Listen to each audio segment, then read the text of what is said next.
Welcome, everyone. We'll get started in just a moment.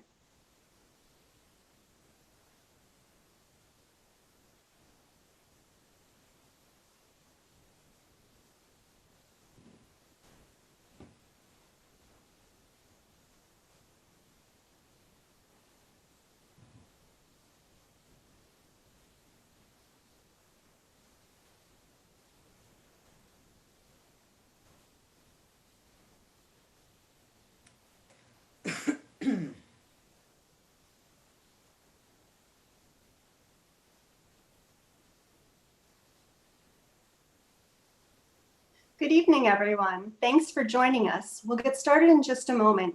You'll see in front of you our schedule for tonight's hour or so long event featuring music from Thalia Zedek, followed by an artist's conversation with photographer Ryan McGinley and Nick Flynn, whose new memoir, This Is the Night Our House Will Catch Fire, we are celebrating tonight. Just a few housekeeping things before we get going. Many of you have attended virtual events before, but in case this format is new to you, if you're in Zoom, your microphone and camera are both off. We received some questions in advance with registration, and they can still be submitted during the program through the Q&A button, the bottom of Zoom, or in the chat box in YouTube. We hope to get to some questions toward the end of tonight's program. The video will be available later on the Boston Public Library's YouTube page.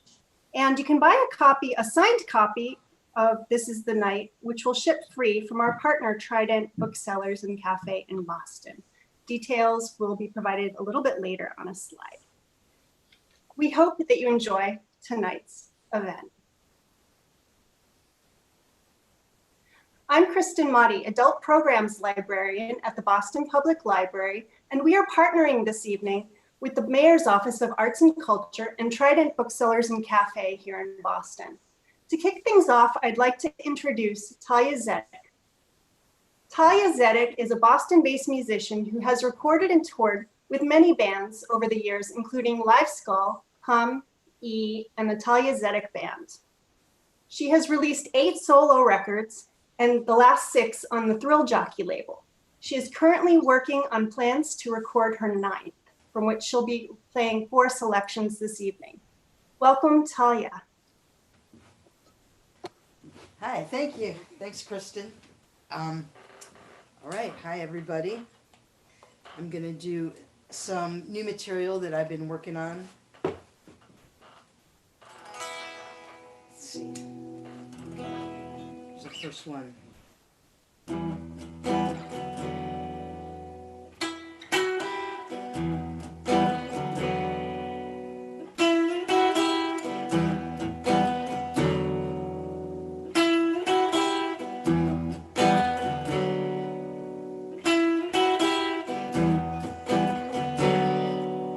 We live in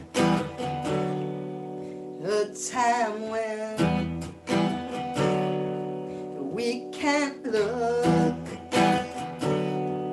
We duck our heads. Sea of lies reshapes us. The riptides will take us.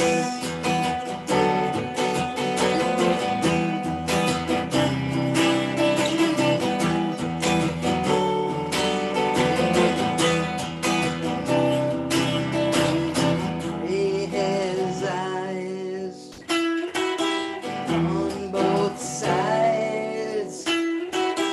Birds and light, shadows fly.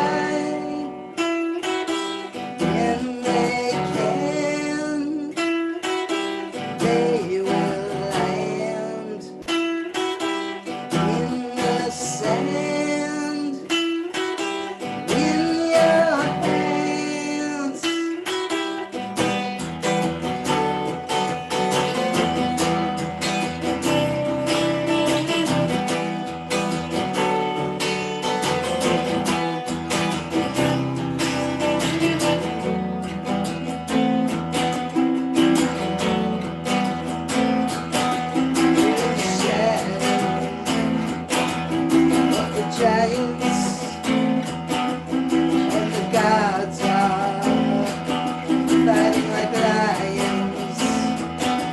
We got a shelter.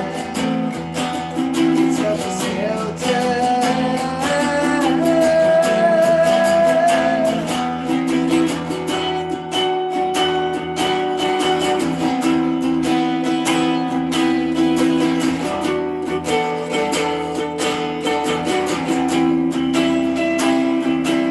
Go undercover.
just know that everything will change someday.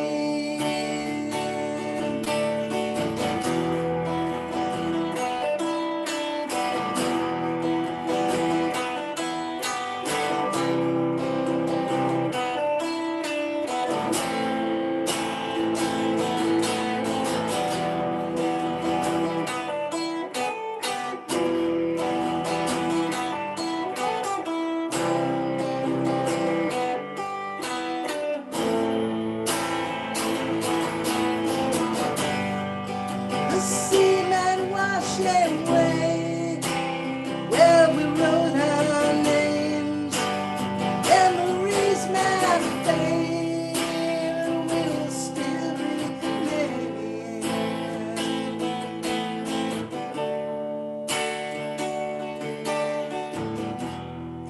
I wanna walk you to the seashore one more time. Waves are lashing, waves are crashing. Watch you laughing as they knock us down.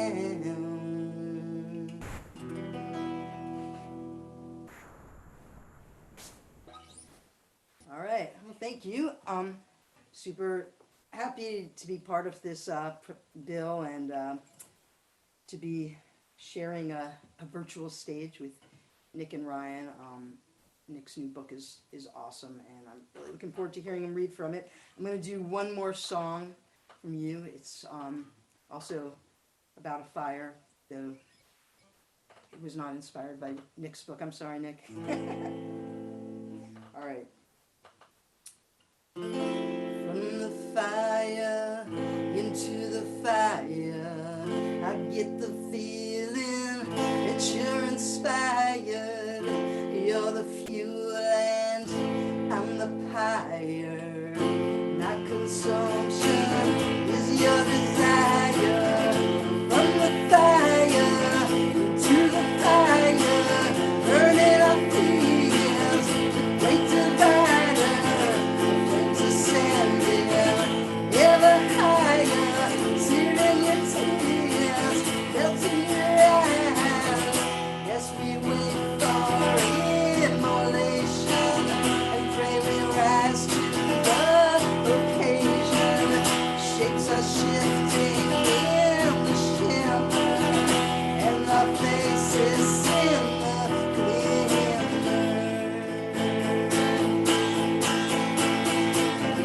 From the fire into the fire, following behind the Pied Piper, smoke signals sent to the liars, seeding clouds with fear in the skies, burning blue, red and white.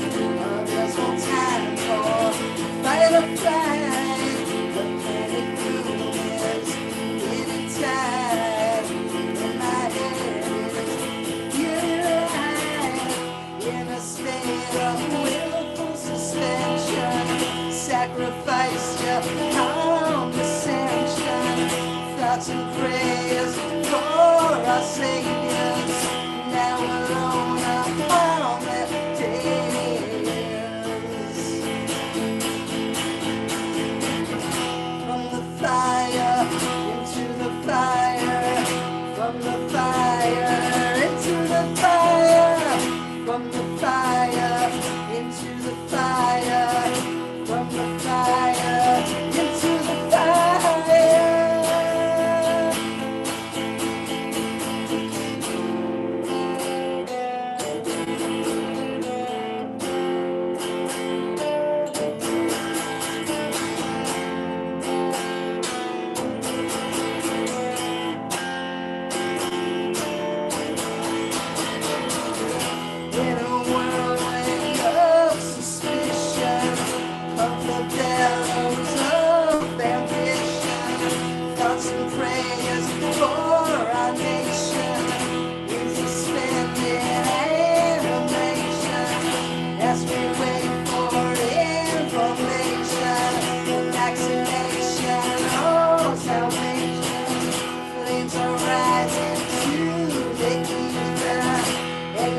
yeah, yeah, feel a fever.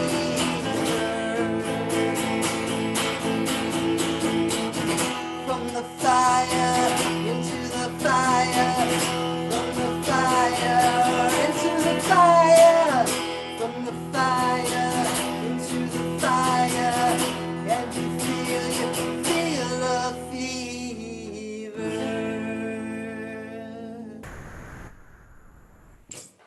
Thank you. I'm Thalia Zedek. Fantastic, Thalia. Thank you. Well, we're going to hear Nick Flynn read in just a moment. I'd like to introduce Ryan McGinley, who will be out after the reading to talk with Nick. Ryan McGinley is a New York-based photographer. At the age of 25, he became the youngest artist to have a solo show at the Whitney Museum of American Art. Over the past decade, McGinley has road tripped continuously throughout the US to create work that incorporates the human body within the American landscape. McGinley frequently has solo gallery and museum exhibitions around the world. A recent GQ article declared McGinley the most important photographer in America. And Nick Flynn is the author of This Is the Night Our House Will Catch Fire and 3 previous memoirs. He has won the PEN Osterwey Award and also written 4 volumes of poetry. A professor on the creative writing faculty at the University of Houston, he lives in Brooklyn, New York. Welcome, Nick, and congratulations.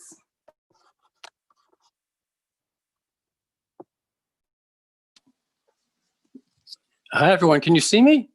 Wait, why is it? Am I backwards here or something? Sorry. Hi, can everyone see me? I'll assume you can. My camera's turned around, so I just see shadows on the wall. You'll tell me. No, you can't see me. Ah, okay, okay. Let me adjust this. Oh, it's backwards. How do I turn this around? Oh, there it is. Sorry. Hi, everyone. Sorry about that. You'll see that I'm living by candlelight right now. We had a tornado come through, and all the power's out. So I'm hoping that my iPad holds up. Thalia, that was really amazing. Thank you so much. Thalia and I met each other years ago when I was living on a boat in Provincetown, and she came out to the boat. I think my friend Neil, I imagine, brought her out, and I was so intimidated to have this rock star on the boats that I lived on. And I'm still intimidated. That was really beautiful. I think the sad part about Zoom is that you couldn't hear the wild applause in between each song.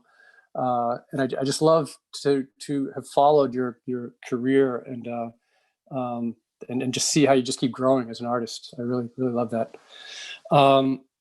So thank you. And thank you. And that this book was inspired by your song, by the last song, even if your song was not inspired by the book. So I'm going to read a little bit from this book. It's called This Is the Night Our House Will Catch Fire.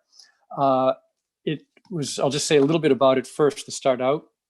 It was written over, about the past 5 years. It began when my daughter was 7, and she began asking me what my life was like when I was 7 years old. And as I told her the stories, they got sort of stranger and stranger. I grew up in a small town in Massachusetts called Scituate. Some of you, I believe, are from there in the audience. Shout out to Scituate. I think that's all I sort of need to tell you, except that the story sort of triggered a bit of a crisis in me because I started remembering some things from my childhood. Mostly, there you go. Mostly this fire that our house had caught fire when I was 6. So I'm going to read from that. I might need a flashlight to read this. I've never done this in a Zoom thing, having to read by candlelight to all of you. I hope I don't look like Elvira too much. I have candles all around me. So I'm going to read a little bit, and then we're going to get to have a discussion with Ryan, who I'm really thrilled is here also. It's called Canopic. Fire contains time. Fire is time converted into light. Fire takes trees and allows you to read other trees. The book in your hand was once a tree. Now you hold it up to the tiny fire inside the light bulb so you can read it. The words then, hopefully, create another fire in your mind. Gaston Bachelard offers this. Fire is the ultra living element. It is intimate and it is universal. It lives in our heart. It lives in the sky. It rises from the depths of the substance and offers itself with the warmth of love. Or it can go back down into the substance and hide there, latent and pent up, like hate and vengeance. In one version of the night our house caught fire, I'm carried outside in my pajamas, left to stand across the street on the lawn of the neighbor we'd never met. In another version, my mother shakes me awake with a word, and the word is run. Or maybe she simply yells, get up, from the bottom of the stairs. Or maybe she doesn't say a word. Maybe the house is silent. Maybe it's the smoke that wakes me. In all versions, there's a lot of smoke, and I escape by running through it. I'm left on the lawn to watch the shadow of the flames on the nearby trees. In my mother's version, it was raccoons that started the fire. They upended the hibachi, and the coals, still glowing, spread out across the porch. For years, this was a story because it was a story that had an ending, even if it ended in flames. As a story, it was at least comprehensible. The days leading up to the fire, we'd watch them every night from our kitchen window come to raid our garbage pail. We were amazed by what they could do with their hands, which seemed so much like our hands. We knew what they were capable of. Joan Didion offers this. We have to learn to freeze the shifting phantasmagoria, which is our actual experience. Let me begin again. One summer night, our house catches fire. I'm 6. I have to run through the smoke to escape the flames. 1,001 times I've told this story. Why? Because it happened. Because I escaped. Because it involves fire and firemen and sirens. Sometimes still, this story starts with just me, barefoot on the next door neighbor's yard, looking back at the house we've just tumbled out of. All I can do now is watch as it burns. Phantasmagoria. I need to freeze, make sense of the story of being 6 and running through a burning house. I need to contain it like a firefly in a jar. If I don't contain it, I don't know if I can move away from it. And if I can't move away from it, I don't know if I'll ever believe I made it out in one piece. Yet here I am. I stand before you, intact, whole, holy. Everything that lives is holy. In earlier versions of the story, it was a perfect summer day. Mom and I made an apple pie. Vernon grilled sausages in the back deck. Then, after we'd all gone off to bed, after Mom, I guess, tucked me in, the raccoons came and tipped the hibachi over. The coals fanned out across the wooden planks. It was then only a matter of time. But it's always a story, like all stories, that came in several jars, like those jars the Egyptians would use to hold the entrails of their dead. Canopic, lungs in one, heart in another, liver in one, spleen in another. You've seen these jars, empty now, the organs long desiccated, in the Egyptian wing of the Brooklyn Museum.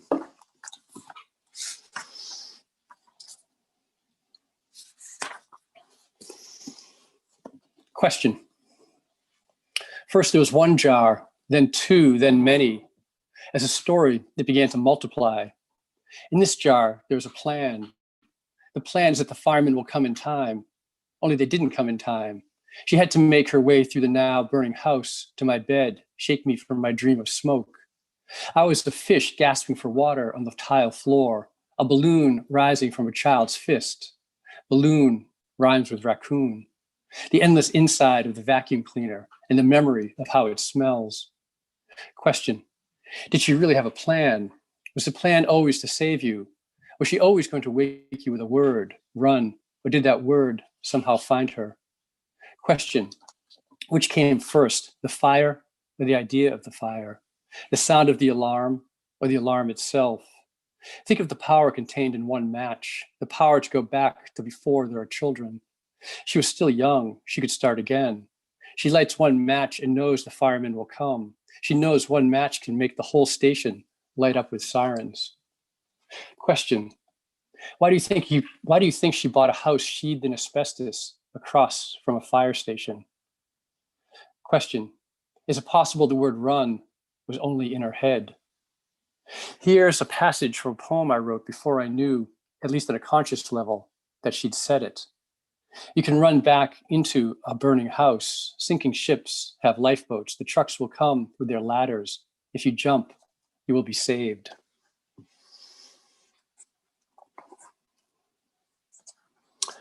This is a little later in the book. This is I'm a little older in the book. It skips around in ages. It goes from the age I am now to different ages. And this is when I'm 15.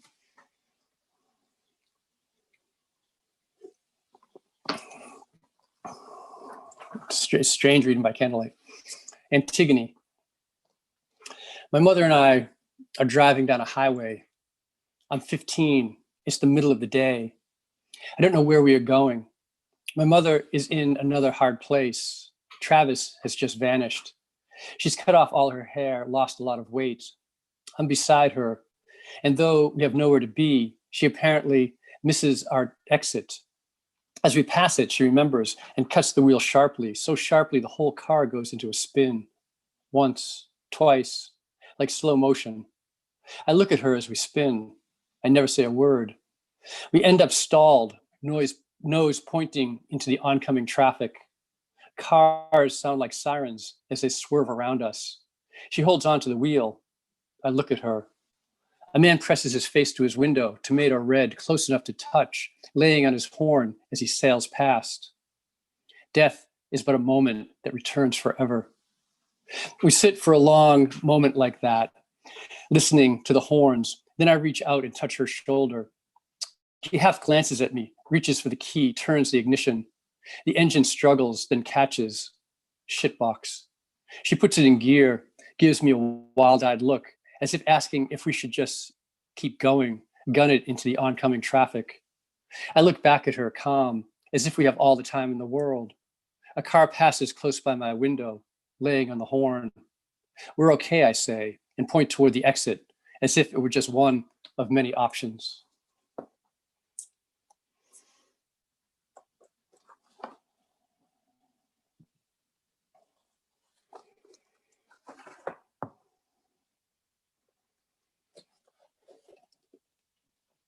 This is called A Jar of Water.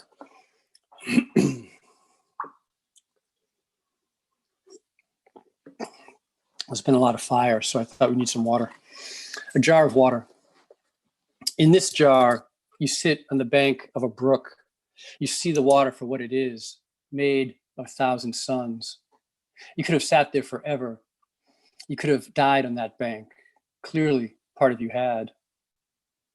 In the death dream, you swear it was enough, that your life had been full, happy, instead of waking up at 3, unable to remember where you are or who is beside you. Instead of waking up, unable to breathe.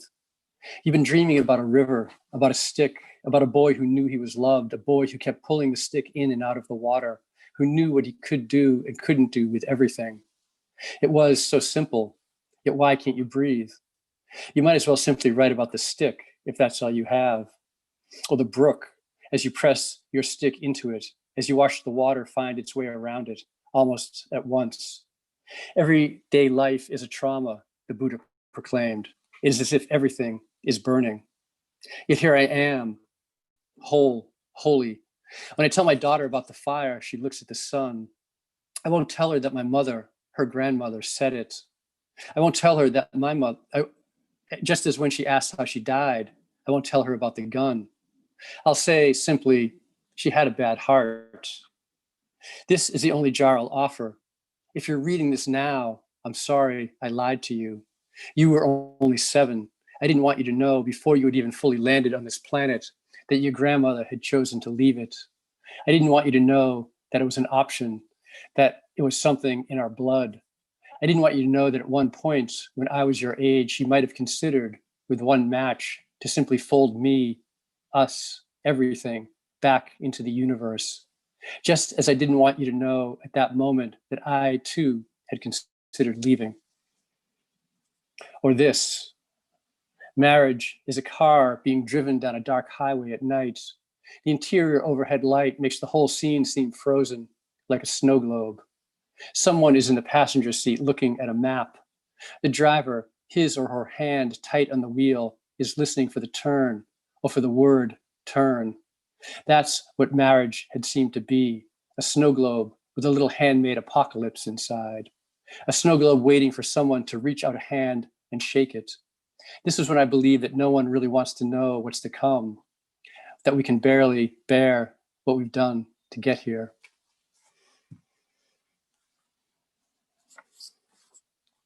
And I think this will be my last piece I'll read, and then we'll have a little talk with Ryan.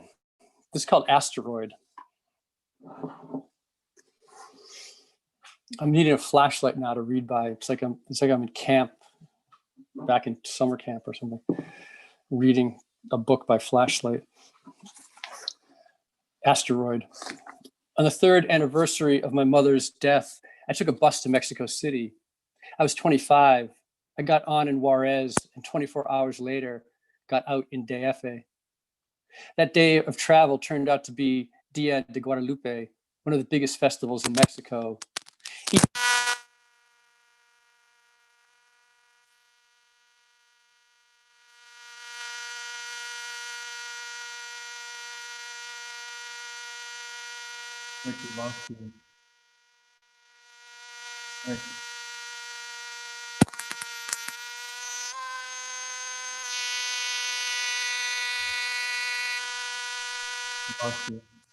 Can't hear you.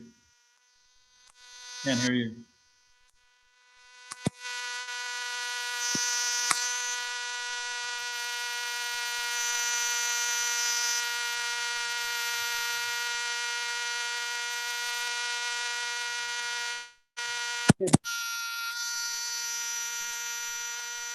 I unplug the headphones. That's better. Should I talk with the headphones? Can you hear me now? Yeah. Yeah, you can hear me? Yeah. Okay, I'll just read without the headphones, I guess. You sure you can hear me, right? Okay. I'll start again this piece. Asteroid. On the 3rd anniversary of my mother's death, I took a bus to Mexico City. I was 25. I got on in Juarez, and 24 hours later, got out in DF. That day of travel turned out to be Dia de Guadalupe, one of the biggest festivals in Mexico. Each town we rolled through was alive with parades, banners, fireworks. Hundreds of years ago, the Virgin Mary had appeared to a man to tell him where to build a church. She appeared to him 5 times. The last time, when he was doubting himself, she asked, "Am I not here, I who am your mother?" A couple weeks later, on Christmas Eve, I found myself in a church in Chiapas. It had been abandoned a couple of years earlier and now seemed more animist than Catholic. Necklaces of fruit hung from the saints. The pews had all been removed. Worshippers sat in tight little circles, a candle in the center of each. Someone ran an egg over an infant's forehead, murmured a few words. No estoy yo aquí, que soy tu madre. From outside, the candles made the little church glow. The villagers in Chiapas had shot a tourist for taking a photograph inside that church the year before I got there, so I didn't take any photos. This morning on the radio, a man is reporting from Maracaibo, the 2nd largest city in Venezuela. The power in the entire country had been out for 2 days. It is hot. The food, what little remains, is spoiling. In Maracaibo, after 2 nights without light, the people break into a supermarket. Inside, it is even darker than on the streets. Someone impales a roll of paper towels on a broom handle, sets it on fire like a torch. A crowd fills the nearly empty aisles. More torches are lit. A mother takes a bottle of baby formula. A boy grabs a sack of rice, beans, cooking oil, salt, whatever can be carried away is carried away. The produce is rotting. The meat gives off a deathly smell, but this too is taken. They push the torches into boxes of cereal. The boxes catch fire, slowly at first, then they are ablaze. Like that, the whole aisle of cereal is lit up. Like that, the flames jump from aisle to aisle. The power came back on the next day, but nothing was left of the supermarket but ash. As if waking from a dream, no one could say exactly what had happened. They were hungry. They were desperate. On the radio, someone says, "We lit the fires not to burn the building down, but simply to see what it was we were stealing." I can remember being 27, the age rock stars die, how stark it was, how my life was simultaneously spread out before me, but also measurably over. Look at my mother one last time as she fans the glowing coals out along our back deck. This is the first house she will buy. She won't take a dime from her father. Not that a dime was offered. Her children are still asleep upstairs. From this night onward, they will always be asleep upstairs. This is her event horizon. This is the last moment for her to see what she is losing. Look at the people of Maracaibo in the hours and days after the power went out. How quickly the desperation set in. When I first got sober, and for 2 years into it, I was on my own event horizon. I would say, if asked, that my truth was that I loved being sober, but that I also loved being fucked up. I was holding onto the edge of the rim. I was on the edge of losing myself forever. In the midst of the affair, I was, again, holding onto the edge, ready to let go. I loved her, but I didn't understand how much I loved my wife. I didn't understand that love, like everything, is a daily practice. Yet some small glittering part of me wasn't ready to let go. I was offered a glimpse of what was about to be lost forever. For now, the stories I tell my daughter need to be simple, elemental. There was a fire, an animal set it. We all were saved. I know it is incomprehensible. I tell her that afterwards I spent a lot of time in the woods behind my grandmother's. I built a tree fort. I set a field on fire. I broke into a house. I stole a scroll. I tell her how my grandmother would pull a plastic cathedral out of a box each Christmas and plug it in. How the entire thing glowed. It's the same with the night our house was on fire. You cannot imagine how beautiful it was to stand on the lawn and see each window lit up. Look into the flame, pure splendor. Not everything is ruins. Maybe my mother set our house on fire, not merely to collect the insurance money, but simply to see what it was she was losing. I tell my daughter the story of the last ice age, how one thing led to another, how when that asteroid hit the Yucatan, a column of fire rose up from the earth halfway to the moon, how minerals in the earth were liquefied, thrown into the atmosphere, only to harden and fall like rain. These glass raindrops, which we now call tektites, as they fell to earth, signaled the end of one era and the beginning of another. If not for that asteroid and the glass rain, we'd be dinosaurs now, I tell her, instead of this. Glass rain. I'd have liked to have been there for that. It sounds unimaginably beautiful. I'd like to hold a tektite in my hand. My daughter offers to buy me a bowl of them. She even finds some on the internet for $2.49 each. She knows now where I'm from, which is where she is from, that town formed by a glacier receding. She's seen it, she's walked it. But the truth is, I am from the bottom of the ocean. That is where my mother found me. She'd swum down to the bottom as a girl. She wasn't planning on coming back up, but there I was, a small glittering thing. She carried me up to the surface, placed me inside her girl body, and I grew. It was winter when I emerged, the ocean frozen over, the car wouldn't start, keys wouldn't turn in the locks. By the time of the fire, it was the middle of August. My mother looked out at the ocean, counting the waves. Every seventh was big enough to carry us out beyond sight. The town would go on with or without us. The package store bell would bong when a customer entered, yet it would always be the same customer. It would always be my grandmother. The bank would lock its vault each night, yet someone would always find a way to break in. The record store would still play the latest hit, and sometimes it was a song we still listen to. And I think it's going to be a long, long time. Jimmy and Buddy, the brothers who started Maria's, would still dice their tomatoes and pickles into cubes, like nowhere else in the universe. It was all comforting and suffocating, as if we'd never surfaced, as if we were still holding our breath, still searching for that one promised glittery thing. Yet here we are. It is all around us. All right, thank you. I hope I didn't read too long.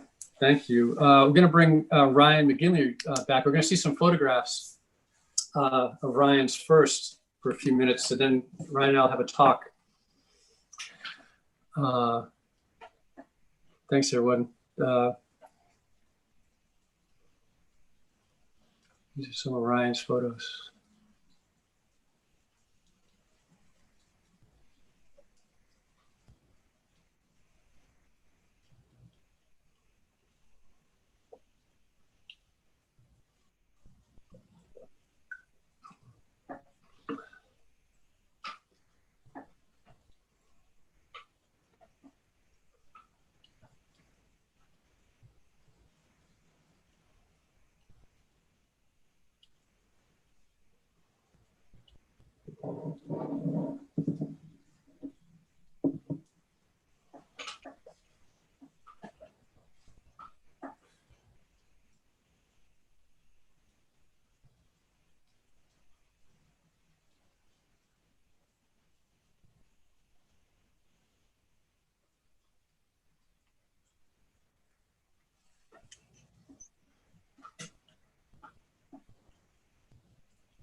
Hi, Nick. Dang.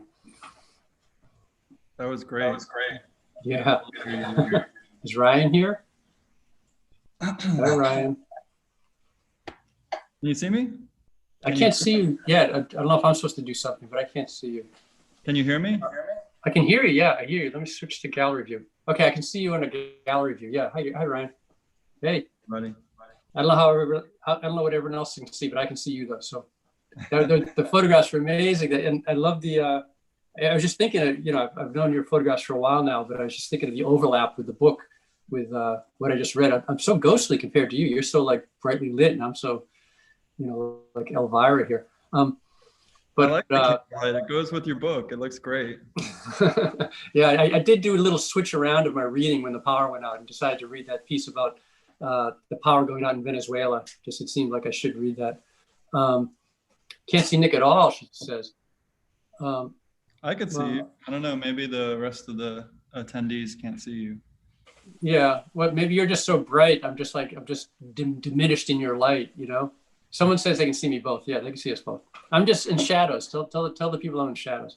But the photographs, I mean, they have that like this combination of like vulnerability of the bodies and recklessness, and like this, in these like landscapes that are so beautiful, and there's like also like the like this energy, like this life, but it's also like on the edge of danger, all of them. It feels like really like containing something. I mean, I would like to think that it contains some sort of, that's why I wanted to have the talk with you, contains some of the energy that I was trying to put into this book of this time. And especially like thinking of, my mother at that time when she's a young woman, young, like a lot of your models, like a lot of the people that are out in the wilderness with you or wherever the hell you are, like, on the top of trees and, in the back of trucks and stuff. And just sort of that wild energy of youth and doing things that are sort of, beautiful, but dangerous. And, that make sense at the time, but then maybe don't later on. Maybe you say something about the photographs, I guess. I don't know. I mean, when I chose the photographs, I was really thinking about like the themes in your book. So I chose a lot of photos that, sort of had like a red and orange palette. There's one in particular, I don't know why, it just like keeps making me think of your mom after reading your book. It's like the back of a woman, and she has red hair, and she's kind of against like a fall foliage, like a spread of leaves. And it just, I don't know, after reading the book, it really made me think your mom, like that was her. And but I like to show the back of people a lot, like so the viewer can really like insert themselves into the photograph, and and sort of like make up their own narrative as to what's happening. A lot of people have come up to me and said, this photo of yours where like there's like a car exploded and someone's running, and I was, it's like I've never made a photo like that, but someone interpreted one of my photographs like that, and I love it. I think that it's important for me to like lead people to a certain spot without giving away like the whole story.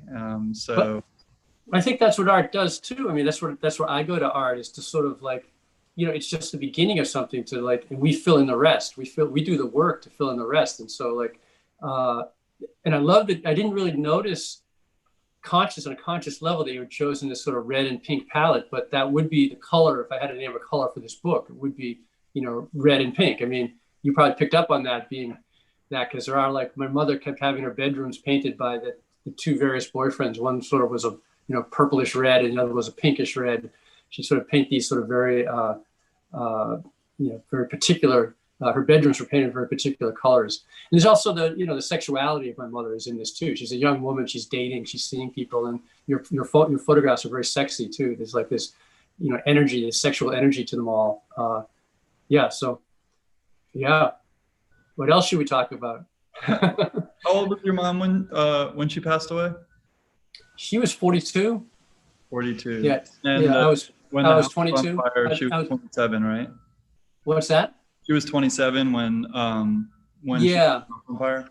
She was probably 26 or 27. Yeah, like that sort of, which to me was also like a very, I don't know about you, but that age is like I said, the age when rock stars die. It's like in astrology, it's Saturn returns. Yeah, Saturn return. It's like when big changes happen, either you make it through that or you don't, and so, she did this big thing at that moment, she was big. Yeah, that's interesting because, my mom had me when she was 42. So I was my mother's 8th child. I know that you're Irish, and it's just, I'm from a big Irish Catholic family, and and I was the last child. So it's interesting to think, that's when your mom ended her life, and that's sort of like, when my life started, and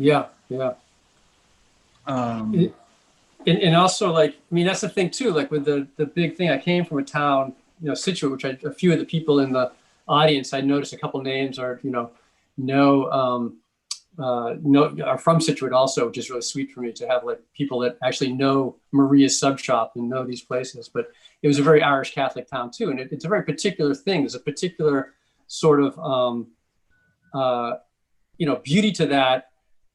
Like say that red-headed woman against the foliage is probably makes me think of an Irish person. I'm not sure, but there's a beauty to it. But then there's also this tragedy to it too. There's like really this sort of struggle with, a lot of times with just the mentality, the psyche. It's like this sort of this, it can be this difficult psyche, which I know manifested, in my family and in other friends of mine's families around my town. And I know that you had some tragedies in your life too, like coming up, which somehow is capturing the photographs too, even though like it's we saw one photograph with some blood coming out of the guy's nose from with the kids were all right. The kids were all right book. That's on the cover of that, right?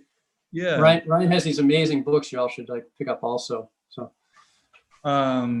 Yeah, I mean, I've had a lot of tragedy in my life. When I was 16, my brother had AIDS and, passed away. And that was like right when I was coming to terms with my own sexuality. And that was, really challenging. And we also grew up, like my dad was in the Korean War, and, he was like a challenging guy, and he kind of challenged everyone in my family. And so like, when I read your poetry and I read your books, I have a lot of identification with, I guess, like, what's the expression? If it's hysterical, it's historical.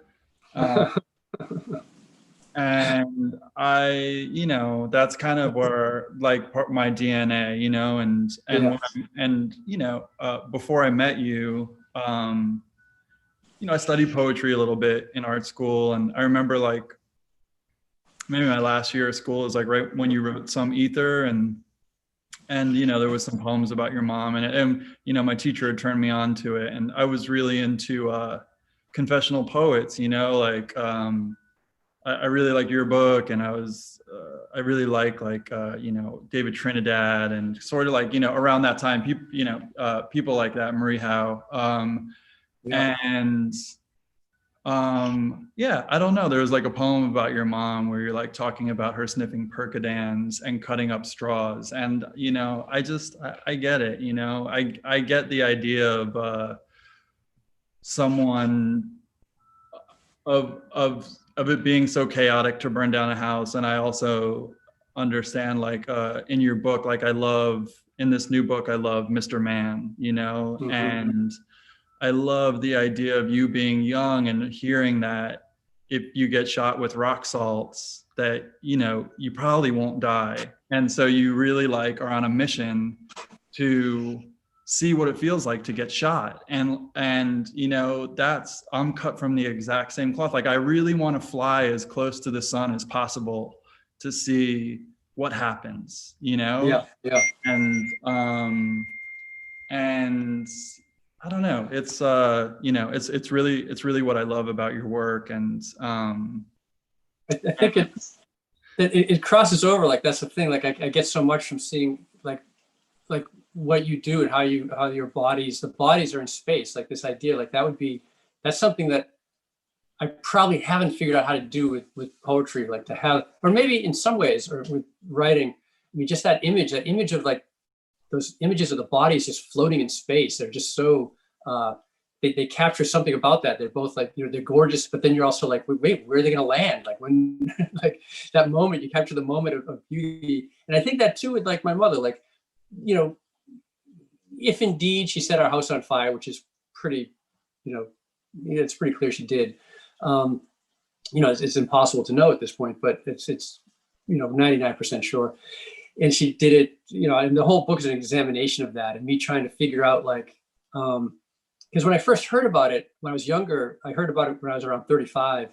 And I kind of thought it was a cool thing. I thought it was like I respected her for that because, she was broke, she was young. Our house was really, falling down, and we got the house fixed. We got the money, got the house fixed. It was a scam. And I was quite impressed with it.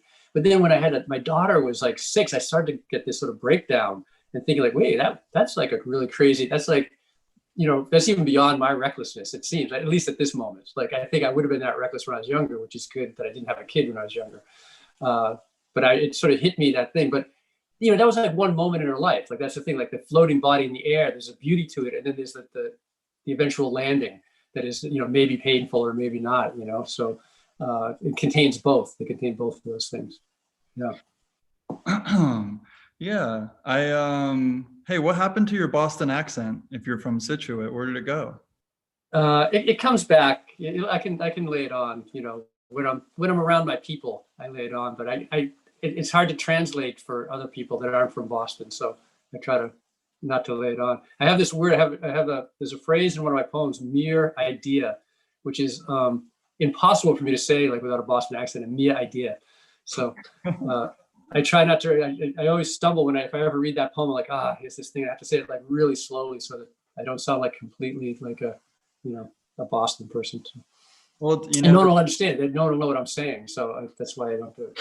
Eileen Miles can get away with it because she's like, she can get away with a Boston accent, but all her poems are written with that accent. So. Yeah, I mean, that's something that I thought could be cool to talk about. It's like part of our connection is through Provincetown. And, Yeah. I just realized when I was doing a little research on you, I didn't realize that Scituate is just really right across the water. So like, can you take a boat from Provincetown straight to Scituate? Is that pretty easy? No, well, you could if you had a boat, but there's no like ferry or anything. But it is right across it. You can see it from Herring Cove. You can pretty see Scituate.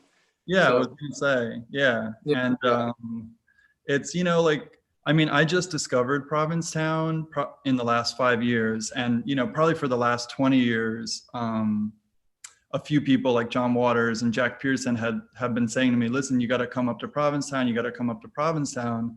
And finally, about 5 years ago, I stopped doing my cross-country road trips and I came up and, Yeah. I discovered like this amazing, I remember when you showed up. I remember when you showed up in town. Yeah. Yeah, and it was like, wow, and through the years, I've, it's amazing all the artists that I've met there that, are like the Provincetown kind of intellectuals, writers, visual artists, filmmakers. It's like it's so cool to go on the beach or down the street and see you and Lily, and then see John Waters or Lyle Ashton Harris or Marie Howe and then just to pick up some of those like Mary Oliver books and read those and realize that she wrote all of them there. And Yeah. You can you can go in the beach forest and see like her, find her pencils that she hid in trees in the beach forest to write her poems. They're still hidden in the trees there. I think we need to do questions from the audience. It's like 7 now. I think we need to do some questions. Is Kristen gonna give us the hook and like have us do questions? Here she comes. Here she is. Hi, I didn't want to interrupt you. I want to give you a couple more minutes. Oh, okay. So But why don't we? But we can sort of continue it with the questions. Yeah, we'll sort of keep talking. Here we go. So we have a couple of interesting ones that came in before the show started. Claire wants to know about your structural process. And she's asking, I'm interested in the structural process you used for each book. And how did you go about it for this book? Maybe you could describe that a little bit. Sure. That could take a while. That's like a week-long seminar, the structure for each book. But the structure of each book is different. I do think of the structure, and I have, I'm going to be talking about, I'm teaching a workshop for the Fine Arts Work Center online. I think some of my students are here. Hello. I'm going to be talking about structure tomorrow, how you structure something. This one, I sort of had a balance. Once I had written all the pieces, then when I put them together, I did this sort of line, this line, and the line was a thing between the sort of conscious and the subconscious, like the things that were manifest that you could actually hold in your hand, like an apple pie, and then what was the subconscious connection to something below that, like which would be like maybe it could even be just some emotional energy or even an archetype or something. And it had this line, so each section has a balance of some sort where maybe the conscious thing is turned up, the manifest thing is turned up more, so it's like more like in the actual world, and the subconscious stuff is just a little bit, and sometimes it's really in the subconscious realm. So each chapter had that structure going through it. I thought about that for each chapter. That probably is like really obscure, but that's sort of what I can do for a quick answer. Thank you. And this one's sort of related. Maya is asking, what is the connection to you between poetry and autobiography or memoir? Well, the poetry, I mean, a lot of my poetry is, like Ryan said, like this, confessional or post-confessional poetry, where, I think the difference for me is that it sort of does question. I do question the whole act, even in this book, of the act of telling stories, like what, not totally trusting the stories we tell. So that's what makes it sort of post-confessional. But the poems, though, they don't have any allegiance to necessarily to the actual things that happen in the world. Like it can be even more like transformative. Like I can transform the world a lot quicker in the poetry. It can move a lot quicker through it. Where there does seem to need to be with the memoir, just a grounding element. So there's a recognizable world that people are sort of inhabiting, and then the strangeness sort of like seeps in from the corners more. So, yeah. Great. I think we just have time for one more. Sad. Scott is asking, how are you handling the pandemic and the lack of touring? So you're doing your book tour virtually. Can you speak to that just a little bit? Ryan, can you say something? I'd love to hear you say something about how you're handling your pandemic. How's your pandemic? Then I'll say mine, and then that'll be the end, I guess. Oh, okay. Yeah, well, I think let's think. March we were all inside, and also in April, and then May, at the end of May, I've just been protesting pretty much every single day in New York, and just it was really from like 0 to 100, which is, so I'm just out on the street taking photos of all the protests that are happening, and I'm going to DC the minute that this talk ends for Really? the Freedom March tomorrow. Yeah. Oh, fantastic. Thanks for sticking around. Yeah. How I've handled it is, it was very strange. I mean, it was very unsettling. I had to continue teaching for a while, like I teach in Houston, and we had to go on Zoom and finish teaching. We fled the city. My family and I came 2 hours north to upstate New York, where we've been for like 6 months. We've sort of just been here, with our 12-year-old daughter. And the touring thing is, I mean, Zoom is not ideal, but it's better than nothing. Like, I'm glad, I get to see all you guys. Well, I don't get to see the whole audience, but I get to see Ryan and you. And so, I mean, it is something. It's imperfect, but it's something. We're going back to New York. It's hard not to go to the bookstore. I really like going to bookstores, meeting people in bookstores, going to events and meeting people at events. But this is what we have right now. This is like, this is in order to take, to save the species and to do the right thing, we do Zoom, rather than go and cough on each other and shake hands and, embrace. So I'm really do it. I'm very much looking forward to getting back to the city though. And, joining my daughters and I are both very anxious to join Ryan in some protests. If you want to see some photographs, can I go to your IG account, Ryan? Yeah. Check. You could see what I've been up to on Instagram, and there's a long feed of 3 months of photos from each day. Yeah. It's really pretty amazing. So that's what I've been doing. So yeah. Thank Now you. the sad part is, like, we don't usually get to hang around after a reading for a little bit and talk to people, but I guess we just press a button and then we all vanish and go back into our lives. So Yeah, we do. I do want to thank you all. I want to thank you, Nick, for being here tonight, and Ryan and Thalia. And I want to also thank the Mayor's Office of Arts and Culture. We hope to see you again soon. Thank you all. Thank you. Have a good Thank you. night. Thanks, Nick. Bye. Thank you. Bye.